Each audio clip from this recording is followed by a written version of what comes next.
అదే RTV app వార్తల్ని క్షణాల్లో చదివే అవకాశం ఉంటుంది. ఒక న్యూస్ పేపర్, ఒక టెలివిజన్ ఛానల్ మీ చేతుల్లో ఎప్పుడూ ఉంటాయి.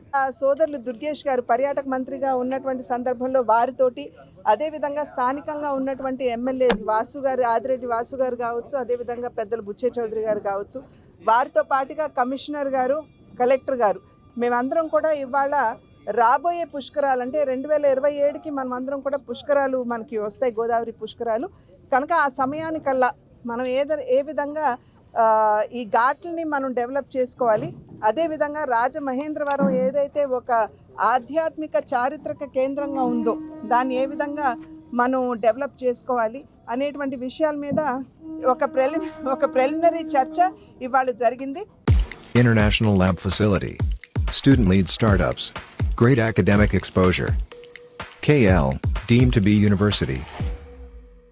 ఈ చర్చలో భాగంగా గోదావరి పరిరక్షణ ఎలా చేయాలి, అదేవిధంగా ఘాట్ల డెవలప్మెంట్ మరియు వచ్చినటువంటి భక్తులకి వసతి కల్పించడం, పార్కింగ్ ఏ విధంగా ఉండాలి, లేదా చిన్న చిన్న భక్తులు వస్తున్నటువంటి సందర్భంలో వారికి టెంపరరీ అకామిడేషన్స్ ఎలా కల్పించాలి అంటే ఇవాళ రేపు 2027వ సంవత్సరానికల్లా వచ్చేటువంటి భక్తుల సంఖ్య అద్భుతంగా పెరిగేటువంటి అవకాశం ఉంటుంది అని చెప్పి మనం భావిస్తున్నటువంటి సందర్భంలో ఆ సంఖ్యని దృష్టిలో పెట్టుకుని మనం ఏ రకంగా మౌలిక వస్తువులు ఇక్కడ కల్పన చేయాలి, ఈ రకమైనటువంటి అనేక అంశాల మీద ఇవాళ ప్రిలిమినరీగా డిస్కషన్ జరిగింది.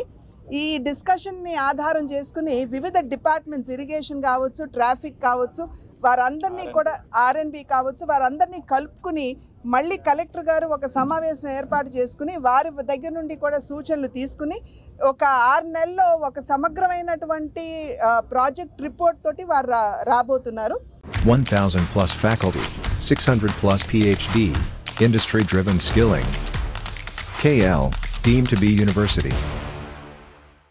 ఆ ప్రాజెక్ట్ రిపోర్ట్ తయారైన తర్వాత మళ్ళీ దుర్గేష్ గారి సమక్షంలో మేమందరం కూడా దీని మీద మళ్ళీ డిస్కషన్ చేసుకుని ఎక్కడి నుండి వనరులు మనం ట్యాప్ చేసుకోగలం, ఏ మేరకు ట్యాప్ చేసుకోగలం, లేదా ఎలా డెవలప్ చేసుకోగలం అనేటువంటి వివిధ అంశాల మీద దృష్టి కేంద్రీకరించి మేమందరం కూడా ఆ దిశగా అడుగులు వేస్తూ ఖచ్చితంగా రాబోయే గోదావరి పుష్కరాలు మాత్రమే కాదు, రాజమహేంద్రవరాన్ని, చుట్టుపక్కల ప్రాంతాలని అద్భుతమైనటువంటి పర్యాటక కేంద్రంగా హ్యావ్లాక్ బ్రిడ్జ్తో కలుపుకుని డెవలప్ చేయాలి అనేటువంటి ఆలోచనతోటి ముందుకు వెళ్తున్నటువంటి సందర్భంలో ప్రజలందరూ కూడా దీన్ని స్వాగతిస్తారని చెప్పి విశ్వసిస్తారు.